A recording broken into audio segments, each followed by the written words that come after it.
Salut à tous, c'est Alicia de la société WheelUp et aujourd'hui c'est notre deuxième podcast sur l'entrepreneuriat. Pour cela, on reçoit Thomas, cofondateur de la société WheelUp. Bonjour Alicia, Bonjour Thomas, comment tu vas? ça va et toi? Ça va très bien, merci. Alors Thomas, est-ce que tu pourrais te présenter à notre public? Oui, je m'appelle Thomas Huguet, j'ai 37 ans, je suis marié, 2 enfants et je suis le cofondateur de la société WheelUp. Alors, c'est un constat, mais je dirais surtout une réalité. De plus en plus de personnes se lancent à leur propre compte. On est vraiment dans une ère d'entrepreneuriat. Mhm. Est-ce que toi, tu pourrais nous expliquer pourquoi tu t'es lancé? Qu'est-ce qui t'a poussé à te lancer?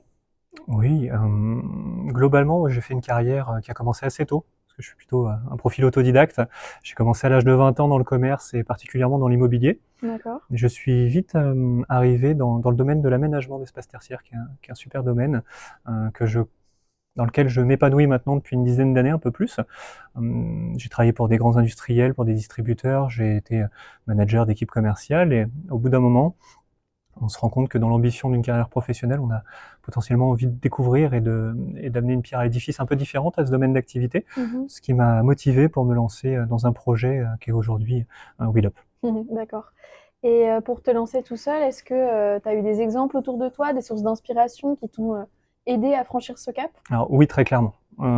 Aujourd'hui, c'est une vraie valeur ajoutée que de s'entourer de personnes qui vont être des mentors, que ce Mm. soit d'un point de vue personnel ou professionnel. Et j'ai la chance d'avoir des liens encore aujourd'hui avec même mon premier patron dans le domaine de l'aménagement que j'ai encore D'accord. régulièrement au téléphone, alors que ça fait plus d'une dizaine d'années que c'est passé. Donc tu vois, c'est quelque chose d'important. Comme plutôt dans le domaine personnel, des personnes qui ont réussi dans le domaine de l'entrepreneuriat, tout simplement. D'accord, ok. Et comment ça se passe quand on part de rien, de zéro? C'est beaucoup de travail. C'est beaucoup de travail sur soi ou c'est beaucoup de travail de manière générale pour lancer une entreprise. Après, tout dépend du projet, on va pas se Ouais. mentir. Quelqu'un qui veut devenir auto-entrepreneur dans un domaine où il va travailler lui-même et seul pendant des années en solopreneur, ça va peut-être pas être la même mise en place que quelqu'un qui veut développer une propre société avec des effectifs à terme. Mais globalement, je dirais qu'en amont de se lancer, une bonne réflexion sur son projet, sur le marché. Moi, j'ai eu la chance de créer une société dans un domaine que je maîtrisais, donc c'est un peu différent, et quand même une culture du marché Mm. et cette appétence que j'avais depuis quelques années. Si tu arrives sur un marché que tu ne connais pas ou que tu ne maîtrises pas, il y a quand même une bonne culture marché Mm. à appréhender. On le met souvent de côté, notamment quand on regarde les réseaux sociaux aujourd'hui, mais on y reviendra certainement dans d'autres questions. Mais bah oui, un bon business plan aujourd'hui, c'est important. Ouais. Savoir s'entourer de Mm. bons partenaires. Les premiers bons partenaires que tu vas avoir vont être un banquier et un comptable. Mm. C'est assez anodin, mais c'est hyper important. Mm. Donc en fait, il y a beaucoup de choses. Il y a ton projet, ses environnements, et c'est de mettre vraiment toutes les chances de ton côté pour que ce que tu as fait maintenant, tu aies le moins de questions à te poser par la suite, que ce soit tes fondations comme pour une maison, pour pouvoir bien bâtir ton projet. Complètement. Et donc, en fait, toutes les personnes qui vont t'entourer au début, ils sont assez porteurs du projet parce que, imaginons que les relations se passent mal ou que justement ce ne soit pas des personnes qui comprennent réellement le projet, est-ce que ça peut nuire à la création de ton business? Oui, et même au-delà, je dirais, de ton projet de manière générale, parce que toi, tu vas porter un projet, tu vas savoir en parler, tu vas mettre toute l'ambition que tu veux dedans, C'est ça. et tu vas peut-être même te heurter à des personnes au démarrage qui vont te dire des aspects négatifs de ton projet. Mhm. Donc c'est de savoir prendre en mesure ce qui va être pertinent, même si c'est négatif, ce qui va permettre de recalibrer potentiellement ton projet, ce qui va être positif pour te donner de la motivation, et toujours avoir un peu de recul et de froideur dans l'esprit pour Ouais. pouvoir bien mesurer tout ce qu'on te dit Mhm. pour avancer. Mhm. Et quand on est entrepreneur, comment on s'organise dans la vie en fait? Je dirais que ça dépend beaucoup de l'âge, Mhm. de la situation familiale, parce que quand tu me dis ça, j'imagine qu'il y a la notion de vie pro et de vie perso, c'est quelque chose que l'on voit beaucoup aujourd'hui en termes d'information. Ça dépend aussi de ton engagement professionnel et d'où tu veux aller. Pour la Mhm. simple et bonne raison, c'est qu'un jeune entrepreneur qui sort d'études, qui n'a pas encore de vie familiale, n'aura pas ce côté-là peut-être à Mhm. gérer. Il va devoir quand même gérer ses relations personnelles, Mhm. son temps perso, mais ça va être un peu différent. Un solopreneur va pas amener le même effort dans sa société forcément de la même manière et au même moment. Donc ça peut être assez large. Si je dois prendre mon exemple, j'ai la chance d'être dans un projet commun avec ma femme, donc c'est un peu différent. Donc on vit professionnel quand même assez régulièrement. Ça a été un peu différent au départ parce qu'il n'y avait que ça. On essaye bien évidemment de mesurer avec la notion parentale, avec la notion enfant, la notion même avec les amis ou autres. Mais globalement, c'est quelque chose qui se mène assez bien. Et après, de savoir prendre pleine mesure de quand faire quel effort et quel effort pour quel résultat. Mais ça, c'est même au quotidien. On sait qu'au départ et au démarrage d'une société, si on n'y met pas les bons ingrédients, on ne peut pas s'attendre à avoir les meilleurs résultats. Ouais, Surtout complètement. quand on doit se structurer, développer son business, assurer tout ce qui va être administratif derrière, et puis apprendre à comprendre tous les enjeux qui vont être les nôtres demain, parce qu'un chef d'entreprise n'est pas seulement un bon commercial, une bonne personne en administratif, un bon financier, il doit être un peu tout ça. Donc il y a aussi du temps où on a besoin de comprendre et d'apprendre tout ça. Donc je dirais qu'il y a pas deux mesures, c'est pas 50-50, c'est pas 70-30, c'est peut-être plusieurs justement proportions de temps en fonction de ce qu'on veut faire. Et aujourd'hui, ouais, on arrive maintenant à trouver un équilibre avec des personnes qui nous ont rejoints comme toi, comme d'autres dans l'entreprise, des partenaires aussi externes où on peut permettre de déléguer des tâches pour retrouver un équilibre peut-être un peu différent. Mais c'est sûr que quand on monte une entreprise, il y a beaucoup d'engagement. Oui. Et alors, quand on part justement d'une situation où on a un patron, des horaires, etc., et qu'on devient une société où là, justement, il n'y a plus ce cadre-là, puisque c'est à nous de le créer, Oui. Comment ça se passe, justement, cette gestion-là? Comment on se fixe des règles, le cadre? J'aurais envie de te poser la question, c'est est-ce que tu penses qu'il y a des règles à se mettre quand c'est comme ça? Je pense que ça dépend du domaine d'activité de la société. Ouais. Et puis ça dépend surtout du caractère de la personne. Une personne qui va être organisée, elle aura besoin de ce cadre-là, d'horaires fixes par exemple, alors qu'une personne qui va être complètement désorganisée, ça peut être aussi un avantage. Mais justement, elle n'aura pas forcément besoin de se mettre des horaires, des choses fixes à respecter, et pour autant, la société pourrait autant avancer que si jamais il y avait ce cadre fixe. C'est la bonne réponse pour moi. C'est-à-dire que une entreprise, surtout au démarrage, ne peut pas ressembler à autre chose qu'à son fondateur. Donc aujourd'hui, tu as besoin, tout le monde te dira les règles. Tu regardes LinkedIn, tout le monde est là pour te donner des bons conseils. Maintenant, ils sont peut-être bons à prendre, d'autres à laisser. C'est bien de se rappeler des choses. La réalité, c'est que aujourd'hui, tu travailles quand tu peux travailler, quand tu veux travailler, quand ton client est disponible, parce que si t'as pas de client, t'as pas de société. C'est sûr. Donc ça va dépendre beaucoup de ton ciblage et des efforts que tu vas devoir mettre pour structurer ton entreprise. Ça va aussi automatiquement générer un effet de levier sur le fait de la croissance de ta société. Peut-être qu'en travaillant plus à tel moment, tu vas pouvoir avoir une croissance différente. Donc c'est assez variable pour moi et ça dépend vraiment des profils. Tu as des besogneux qui vont être capables de travailler pendant des heures. Et tu en as d'autres qui vont avoir besoin aussi de temps un peu extérieur pour pouvoir réfléchir à tout ce qu'ils ont vécu. Par contre, ce que je remarque maintenant au bout de 3 ans, c'est qu'il est efficace de planifier tes tâches. Ça, c'est une certitude, parce qu'on est vite happé par le quotidien, notamment quand tu commences à avoir cet effet de volume d'entre-deux, entre la petite structure toute petite qui commence à se développer et celle qui commence à se staffer, où tu peux être happé dans tous les sens. Ça, oui, il y a un effet de structuration qui est assez important. Ouais. Et du coup, par exemple, pour une personne qui serait plutôt désorganisée, est-ce que de planifier justement toutes ces tâches-là, c'est pas compliqué? Oui, mais alors j'ai envie de te dire, si tu veux éviter les choses difficiles, tu fais pas ce type de projet, Oui, très clairement. Moi, je suis quelqu'un de désorganisé. Ouais. Oui, ça je pense qu'on peut le dire. Je l'avoue aujourd'hui, même sur un podcast. Par contre, j'adore travailler. Okay. Donc je vais perdre beaucoup de temps sur certaines choses, mais je vais en gagner sur d'autres. Donc c'est vraiment assez variable en fonction du profil. Et jusqu'à maintenant, ça m'a pas trop porté préjudice. Donc en fait, quand on est passionné par ce qu'on fait, on peut y arriver, quoi. Oui, globalement, c'est ça. En gardant, je te le disais tout à l'heure, mais pour moi, c'est une notion que j'apprends et que j'essaye de partager aussi, tout en gardant un peu de hauteur, de tête froide sur les sujets, pour pas être ni trop dans l'euphorie des choses, de se dire qu'on a toujours raison, que ça fonctionnera, que ça va fonctionner, peu importe, parce que on y met les bons ingrédients. Parfois, on a beau y mettre tous les bons ingrédients, et ça fonctionne pas. De savoir avoir le recul, de se dire, mais attends, pourquoi ça fonctionne pas, et qu'est-ce que je dois faire, par qui je dois me faire accompagner, comment je dois réaxer pour que cela fonctionne, ça c'est important. Et alors, donc quand on est entrepreneur, c'est ce qu'on évoquait tout à l'heure, on a plutôt cette liberté comparée à un cadre justement où on a un poste fixe. Oui. C'est quoi les avantages du coup d'être entrepreneur? Généralement, des discussions que j'ai pu avoir avec les entrepreneurs autour de moi, ou même de ce que je peux lire, tu te rends compte qu'il y a un sentiment et une volonté de liberté. Ouais. Ça, c'est une certitude. Est-ce que c'est approprié pour tout le monde? On sent une hype, tu le disais au démarrage, de l'entrepreneuriat, mais l'entrepreneuriat, est-ce vraiment fait pour tout le monde? Est-ce vraiment fait pour tout le monde tout le temps? Ouais. Il y a peut-être des moments qui sont plus propices à ça. Donc, le risque d'être en totale liberté, de toute façon, on s'en rend vite compte. Si ça fonctionne pas pendant 6-12 mois, c'est qu'il va y avoir une problématique. Donc globalement, c'est toujours garder cette perception pour pouvoir bien recadrer les choses.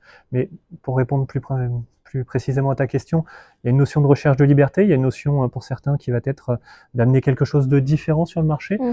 On va pas se mentir, il y a certainement des personnes qui vont le faire par ambition, que ce soit professionnelle ou pécuniaire, parce qu'il y a une notion d'enrichissement qui peut être et rentrer en ligne de compte. Maintenant, il faut aussi mesurer les avantages, les inconvénients et les risques que peut amener ce type de situation, tout simplement.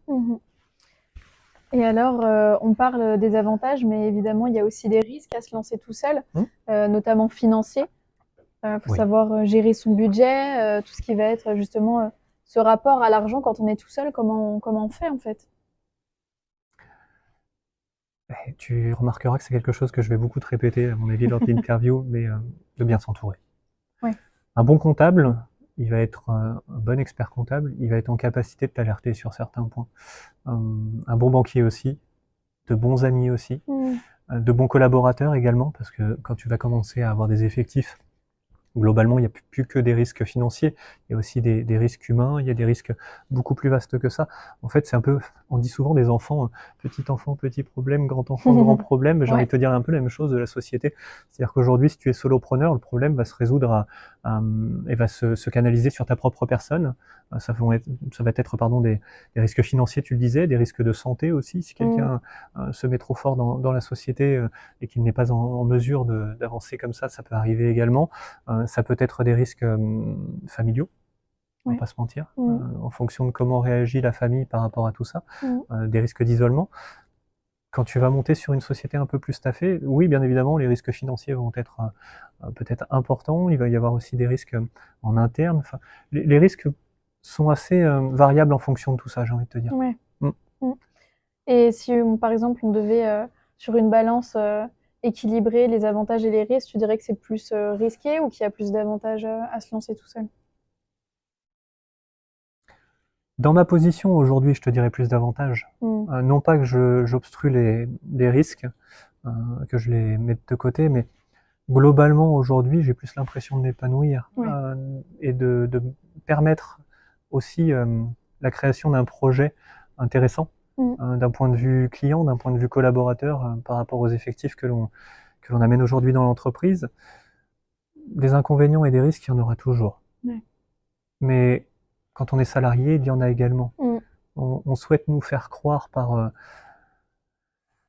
message que le risque est minime. La réalité, c'est qu'aujourd'hui, la partie économique de notre pays fait que, et sociale de notre pays fait qu'il y a des risques. Oui, on a de la sécurité, peut-être plus que dans d'autres pays, mais globalement, je pense que une personne non épanouie est aujourd'hui le plus gros risque. C'est sûr. Et moi, personnellement, j'ai plus l'impression de m'épanouir, même s'il y a d'autres risques à côté.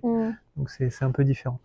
Je te parle de ma balance. Sur les risques qu'on n'a pas évoqués et qui peuvent être aussi importants, je pense, aujourd'hui, c'est un peu, de manière générale dans notre société, tu vas me dire, mais la notion d'effet waouh des réseaux sociaux. On en parlait au démarrage. C'est la mode de devenir entrepreneur. Tu ouvres LinkedIn, tu te retrouves avec plein de personnes qui vont te dire qu'ils se sont mis à leur compte et ils gagnent 10 000, 20 000, 30 000 euros par mois. C'est génial. Ce que je peux te dire aujourd'hui, si j'avais voulu continuer à m'enrichir, je serais peut-être pas aujourd'hui créateur de WheelUp. C'est peut-être antinomique avec l'ambition d'un patron qui normalement doit vouloir gagner de l'argent. La réalité, c'est que je pense que si tu ne penses qu'à ça, en tout cas dans certains domaines comme l'aménagement d'espaces tertiaires, tu loupes quelque chose et surtout l'entreprise va malheureusement pas aller bien loin parce que le projet ne peut pas se porter que sur une ambition comme celle-ci. C'est sûr. Alors, est-ce que tu pourrais nous donner les grands défis auxquels tu as été confronté avant de devenir entrepreneur et après? Donc avant, c'est sur ma période passée au niveau professionnel. Exactement. Ok. Je vais t'en citer deux, parce que pour moi c'est assez, ça sera assez. On va le dire comme ça. La première, c'est un peu comme beaucoup de monde, je pense, dans la période Covid. Oui. La période Covid, pendant laquelle en plus j'étais manager. Donc Mmh. manager, c'est gérer l'humain.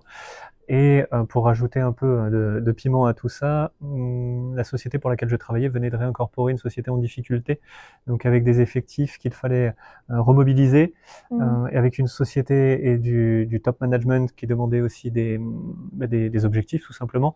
Donc voilà, assez compliqué. Je peux te dire aujourd'hui que ça m'a appris beaucoup. Ouais. Je t'aurais pas forcément dit ça il y a quelques années parce que Mmh. c'était un peu difficile, surtout pour un jeune manager. Mais en tout cas, ça a été beaucoup d'informations, beaucoup d'apprentissage en très peu de temps, Mmh. de comprendre comment l'humain fonctionne, comment l'accompagner au mieux. Et ce que je peux te dire aujourd'hui, avec toute transparence, c'est que je peux me dire aujourd'hui que j'aurais certainement pas fait la même chose avec le moi de Mmh. maintenant. Ouais. Donc ça veut bien dire qu'il y a eu une évolution Mmh. et l'ambition de faire différent sur l'accompagnement RH. OK. Le deuxième, c'est un autre moment de ma carrière où j'ai quitté l'aménagement pendant 2 ans pour lancer un projet, on va dire un début d'entrepreneuriat Mmh. sur une société de bâtiments avec de la D'accord. menuiserie extérieure. Donc c'est les fenêtres que tu peux voir dans n'importe quel bâtiment aujourd'hui. Et je suis sorti complètement de ma zone de confort parce que le bâtiment et l'aménagement d'espaces tertiaires, on est vraiment, enfin l'enveloppe bâtiment et l'aménagement d'espaces Mmh. tertiaires, on est sur deux façons de travailler complètement différentes. Mmh. Ça touche à l'industrie, alors pas l'industrie, à l'atelier, on va dire, à la fabrication. Donc il y a aussi une notion de savoir-faire, et tous les codes sont complètement différents. Mmh. Moi qui ai connu l'aménagement pendant une dizaine d'années, quand tu te rends compte que tu changes de domaine d'activité, tu te rends compte que vraiment tout peut changer. On n'est plus du tout dans la même façon de s'exprimer, plus du tout dans les mêmes savoir-faire, savoir-être, avec plus ou moins d'envie de continuer dans ces démarches-là, parce qu'on aime ou on n'aime pas. Ça se rapproche ou non de notre savoir-être personnel, mais en tout cas, ça a été une expérience forte et enrichissante. Ouais. Et alors du coup, les grands défis auxquels tu as été confronté, une fois que tu es devenu entrepreneur, est-ce qu'il y a une grosse différence? Quelles étaient leur ampleur? Alors déjà, je vais me dire que j'ai bénéficié de ces expériences dont je viens de te parler. Alors là, on a parlé de grands défis qui ont été plutôt des difficultés. Il y a eu bien évidemment, tu t'imagines bien, en une douzaine d'années, des choses qui se sont super bien passées aussi, Ouais. des belles victoires, des belles évolutions.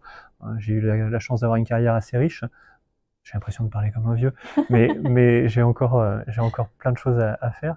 Mais déjà, en fait, elle est hyper riche. Et aujourd'hui, les défis, je les vois plus du tout de la même manière. Donc c'est là où ça va être intéressant pour te Mmh. répondre. Les défis pour lancer Wheel Up, ça a été de prendre un peu de sécurité dans la tête et de se dire que c'était faisable, de se dire que ce projet pouvait prendre vie. Donc en fait, c'est de prendre conscience de ce que l'on est capable de faire, Mmh. de pouvoir mesurer le risque. Ça a été aussi un défi. Et après, les plus grands défis, donc là, on parle de défis personnels, mais les plus grands défis, ça a été de vouloir le faire de cette manière-là. Ce que j'entends de cette manière-là, c'est-à-dire qu'aujourd'hui, on est autonome financièrement. Donc, bien évidemment, quand tu commences à prendre des commandes, il faut pouvoir payer les fournisseurs. Ouais. Donc, en fait, tu rentres dans ce cercle vicieux et vertueux, peut-être les deux, qui laisse à penser que c'est pas parce que tu as des commandes que ça va bien se passer. Mmh. C'est pas parce que tu as de la trésorerie que ça va forcément bien se passer. C'est de savoir trouver le juste milieu, de se dire le client aujourd'hui, est-ce qu'il va être en mesure de me régler. Donc c'est tous ces enjeux financiers. Je peux te prendre un exemple assez parlant. Fin 2022, début 2023, on a eu la chance d'avoir un carnet de commandes assez rempli, et on a eu à demander, pour des questions de besoins en fonds de roulement, 15 jours à notre banque pour nous aider, alors que les bons de commande étaient signés, les acomptes étaient payés, Mmh. il y avait du public et autres, et la Ouais. réponse de la banque a été non, en fait, on vous suit pas. Et là, tu te rends compte qu'on peut vite être en difficulté, même dans le Mmh. succès. Et c'est un exemple parmi tant d'autres, mais globalement, je pense qu'en étant, comme je te le disais tout à l'heure, bien entouré, être dans l'anticipation, garder la tête froide sur les risques, on arrive déjà Ouais. à, si ce n'est pas lié, anticiper. Mmh. Et essayer d'améliorer l'évolution de la société en fonction de ça. Donc ça, c'est déjà deux gros enjeux Ouais. assez forts, mais globalement, ça fonctionne bien. Et puis les nouveaux enjeux que l'on a maintenant, c'est de continuer à croître Mmh. intelligemment, se développer, recruter, former, Ouais. accompagner. Donc c'est des enjeux qui sont plutôt pertinents et intéressants pour le développement de la société. Mmh.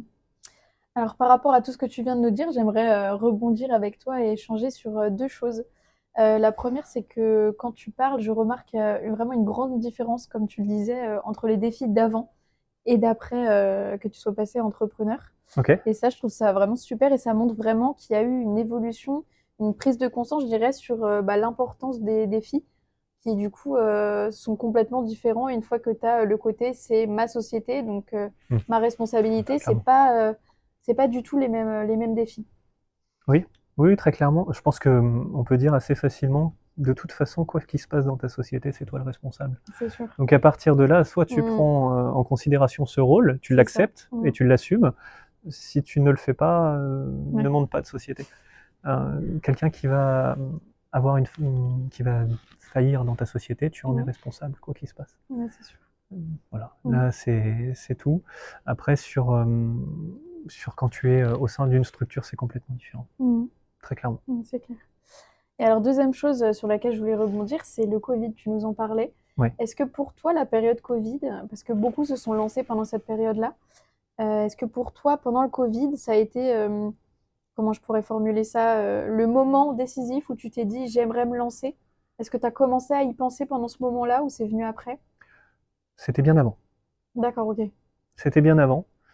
Je pense que le Covid a été un élément fort et Hmm, déclencheur, mais pour beaucoup, comme tu le disais, parce que ça nous a laissé le temps, peut-être, on va le dire comme ça, de réfléchir. ouais. Mais non, moi, ça fait déjà quelques années. J'ai la chance de côtoyer des entrepreneurs, de discuter et d'apprendre de beaucoup de monde autour Hmm, de moi. Et globalement, c'est une réflexion qui se porte à moi depuis déjà quelques ouais. années. D'accord, ok. Maintenant, on va évoquer le secteur dans lequel tu t'es lancé, donc l'aménagement des espaces de travail. Est-ce que tu pourrais nous en parler? Oui, ça, je peux t'en parler beaucoup plus longtemps que le podcast, certainement. Le domaine de l'aménagement d'espace de travail, l'espace tertiaire, on le nomme comme on le veut, ça regroupe globalement tous les aménagements qu'on peut trouver dans les entreprises. Donc c'est assez vaste en termes de possibilités, en termes d'acteurs. Aujourd'hui, c'est un marché qui est assez fort, avec Hmm, bon nombre de concurrence. Ça, c'est une certitude. On va retrouver les distributeurs comme nous, comme les fabricants, aussi bien les contractants généraux qui vont faire des travaux. Donc ça, c'est ce que je peux te dire du marché. Après, pour rentrer dans le détail sur ce que l'on fait, nous, on se situe bien évidemment un peu plus sur la distribution de mobilier de bureau, ouais, sur cet axe-là. d'accord. Et alors, pourquoi tu t'es orienté dans ce domaine-là?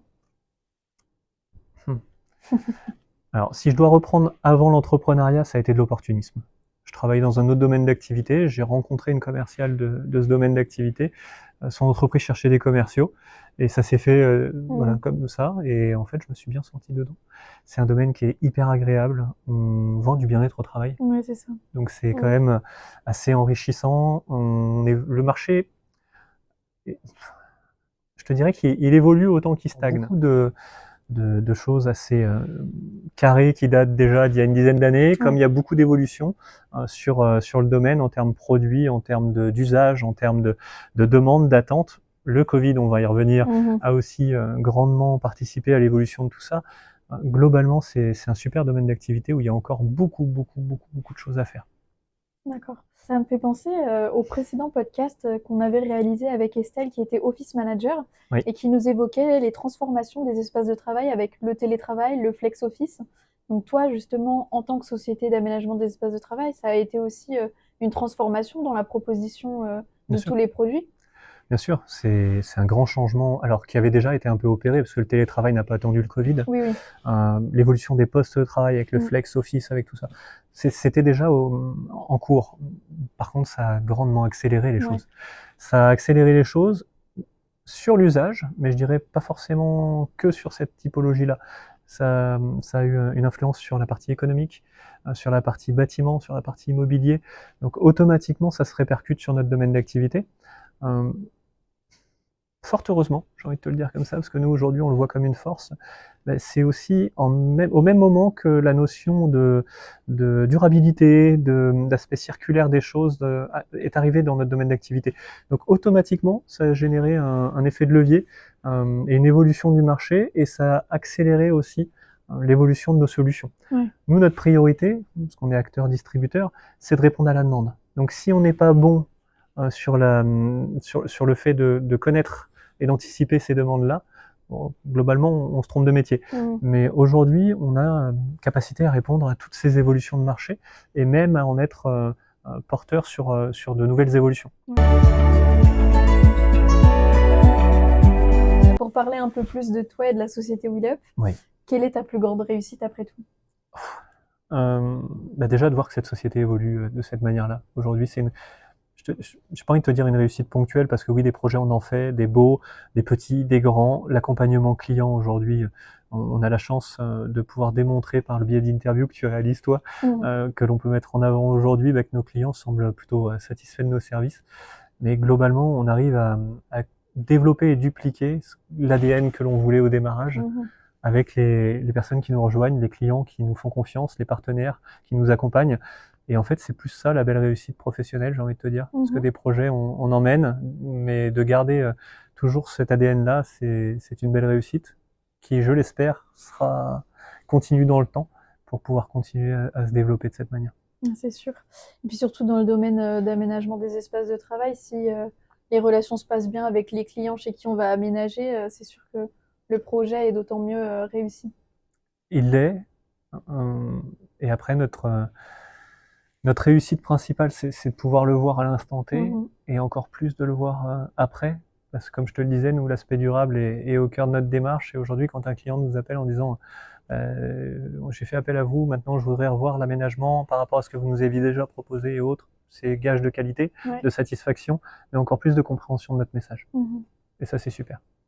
C'est clair. Alors, est-ce que tu pourrais nous parler de tes ambitions pour le futur avec WheelUp? Avec WheelUp, c'est de continuer à développer ce que je te disais, cette manière de voir le monde de l'aménagement d'espaces tertiaires, de voir le monde du travail, de continuer à... Je me doute qu'on n'aura pas que des réussites, sinon on s'embêterait, mais de continuer à recruter des personnes qui ont envie de s'épanouir dans notre démarche et qui veulent porter le projet, parce qu'on a beau être 2 cofondateurs, c'est pas nous qui allons porter le projet partout, ce sont plutôt nos collaborateurs, nos collègues. Donc ça, c'est l'ambition prioritaire pour faire en sorte que WheelUp devienne un acteur incontournable sur le marché. Ce serait beau à dire un jour. Donc ça, c'est cette partie-là. Et je pense qu'on peut aussi rêver, c'est le bon mot, à dupliquer cette démarche-là à des domaines annexes. Parce que la durabilité n'a pas de frontières sur le domaine d'activité. Et si on peut en faire un mot d'ordre pour d'autres domaines, on sera content de continuer à dupliquer tout ça. Et alors pour rebondir sur justement la durabilité que tu évoques, c'est vrai qu'en ce moment l'environnement c'est une grosse question. Beaucoup de personnes se la posent parce que c'est vrai qu'on a des soucis, je peux le dire clairement, au niveau de la planète, des gros La météo te rejoindra en ce moment malheureusement. C'est sûr. L'entreprise répond justement à ce problème-là, donc c'est aussi un aspect positif de prendre conscience de tout ce côté RSE. C'est plutôt, je dirais, limite une obligation pour les entreprises à l'heure d'aujourd'hui. C'est une obligation, mais après tu vas faire face à du greenwashing. C'est quelque chose qui existe énormément.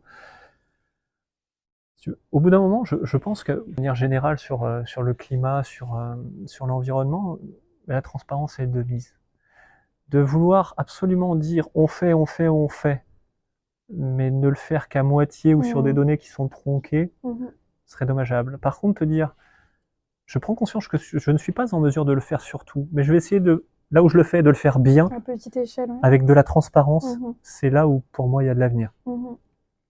On est chacune, responsable de ce que l'on fait au quotidien, et si par le biais de WheelUp, on est en capacité d'amener notre pierre à l'édifice là-dessus, même sur un tout petit peu, ce sera déjà beaucoup. C'est sûr, c'est déjà un grand pas de fait. Pour terminer, est-ce que tu pourrais donner un conseil à ceux qui hésitent à se lancer, justement, comme toi, dans l'entrepreneuriat? Je vais prendre ta question un peu différemment, mais tu t'en doutes parce que je vois déjà que tu en rigoles. Une personne qui aurait envie de se lancer, si elle hésite, qu'elle fasse un peu si j'ai un conseil à donner, avec toute modestie, qu'elle fasse un peu ce que je t'ai dit tout à l'heure, de s'entourer. On ne peut pas avoir de doute tout le temps, même s'il faut en avoir. Aujourd'hui, on a possibilité de se faire accompagner On est en France, on a la chance d'avoir des organismes pour nous aider. La BPI peut aider, la CCI aide énormément. Nous, on travaille au sein d'une pépinière d'entreprise qui fait partie d'une communauté d'agglomération qui est là pour justement nous accompagner aussi. Je pense que d'être isolé et mettre les œillères n'est pas la bonne solution. Donc, te donner un conseil et le best practice pour réussir, je l'ai pas. Par contre, de m'engager à te dire que si autour de moi des personnes ont envie de se lancer et si je peux les aider et leur donner la meilleure vision que je peux avoir de leur projet, ce sera avec grand plaisir. Donc en fait, les autres, c'est la motivation, c'est ce qui nous pousse à réussir. La motivation, ouais. Ouais. Oui, oui, et puis avoir je vais reprendre le terme à la mode, mais un why intéressant. Ouais. Parce que si on veut juste dupliquer quelque chose pour penser avoir plus de liberté, est-ce que c'est réellement entreprendre? Est-ce que ce sera réellement une réussite? Et où est-ce que l'on place la réussite? Complètement, ouais. Donc ce sont des beaux projets. Ce n'est peut-être pas fait comme LinkedIn ou d'autres pourraient le dire pour tout le monde. Ouais. Et puis après, c'est la motivation. D'accord. Bah écoute Thomas, je te remercie pour ce moment partagé. J'ai appris plein de choses et je pense que vous aussi, vous avez aussi beaucoup appris. Merci Alicia. Et on se retrouve très prochainement pour un prochain podcast sur un nouveau sujet. À bientôt.